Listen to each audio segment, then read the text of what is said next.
As the son of Chinese immigrants, I didn't have Christmas. In my house, we didn't have Christmas trees, no reindeer decorations, definitely no suspicious man in a red suit breaking into my house to give me gifts to eat my cookies. Instead, I had Chinese New Year. And Chinese New Year wasn't just a holiday. For me, it was the happiest time of the year. Fellow Toastmasters, most welcome guests, today I'm going to talk to you about my experiences with Chinese New Year, why it was the happiest time of the year. But I gotta warn you, it's a bit of a sad story, but I promise there's going to be a happy ending.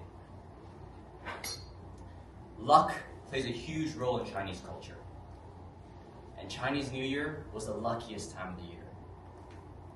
Red is also the luckiest color.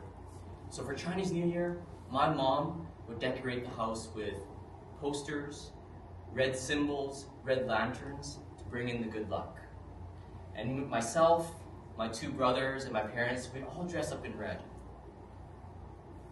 We had other traditions to follow. During New Year's, we'd wake up and we wouldn't take a shower. We wouldn't cut our hair around Chinese New Year, and my mom would not clean the floors during New Year's as well, because we wouldn't want to wash away, cut away, or sweep away all the good luck from New Year's. In other words, our house was messy and filled with hippie-looking people for New Year's. Chinese New Year was also about positivity and being generous to others. On the flip side, it also meant not speaking negatively, because we had the rest of the year for that. But there's two main reasons why I thought Chinese New Year was the happiest time of my life. The number one reason was the red envelopes. Part of the tradition is to receive lucky red envelopes. Inside the red envelopes was cold, hard cash. And part of the luck was to be generous with your red envelopes, which would bring good luck to the receiver as well as the giver.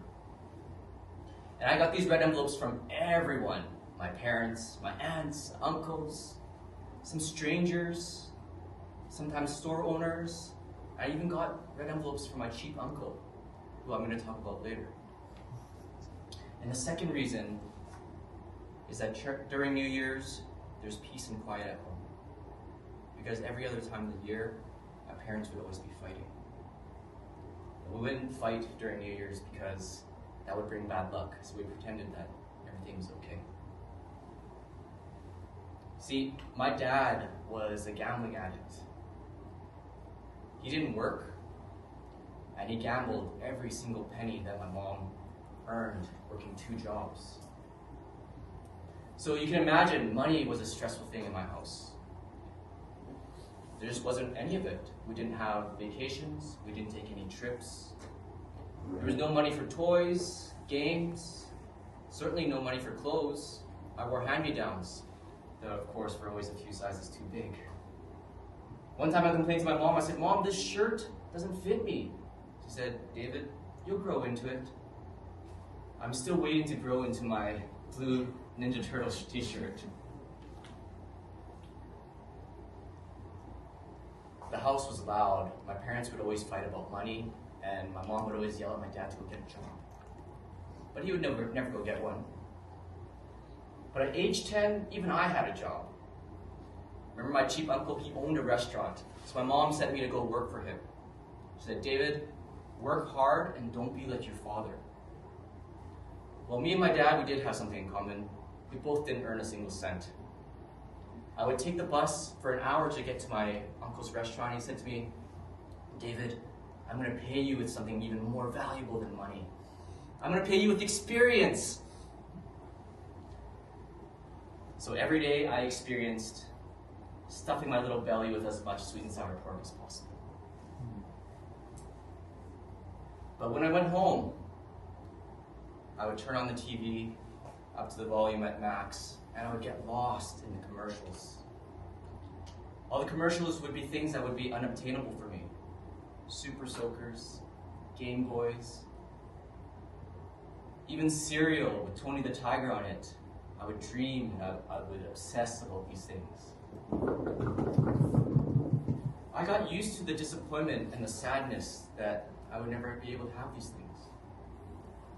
But when Chinese New Year rolled around and those lucky red envelopes came to me, that's when I could go and I can go buy happiness. I take the money from those red envelopes and walk to the corner store, go up to the candy bar aisle, and I pick out my favorite yellow wrapper, Coffee Crisp. Then I'd go to the cooler, grab a can of my favorite silver pop Barks root beer, take the money, go to the cashier, and proudly pay for my junk food.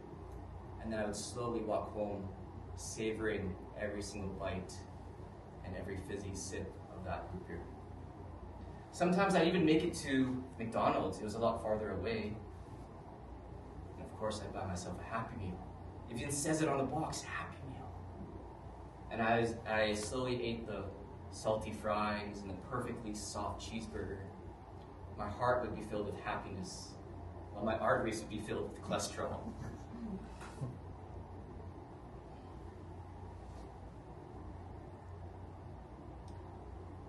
I didn't want these moments of happiness to ever end, so I would ration out my money.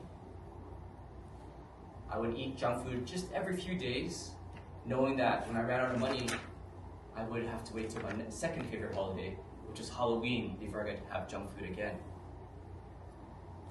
I'd usually make it till about April, so I only have to last for 6 more months. But the peace and quiet at home, it wouldn't last, because within a day or two after New Year's, the fighting would start again, the loudness, the yelling, and the negativity. When I think back, I cry for little David. Little David had a tough childhood, a childhood that no one should ever have to endure. One where he learned to find happiness in conditions and things. And when little David grew up to become an adult, he continued the same patterns. Instead of junk food, he bought cars, designer clothes, expensive watches. Chasing those things he thought would lead him to happiness. But of course, any sort of happiness he gained from those things was fleeting. It just wouldn't last. I promised you a happy ending. So my happy ending is this. Today, I realized I don't need conditions or things to make me happy. I finally learned that happiness is something I can decide for myself, and I can have it anytime I want. The story of how I figured out that happiness is internal is a really good story, but that's for another day. Back to my next question.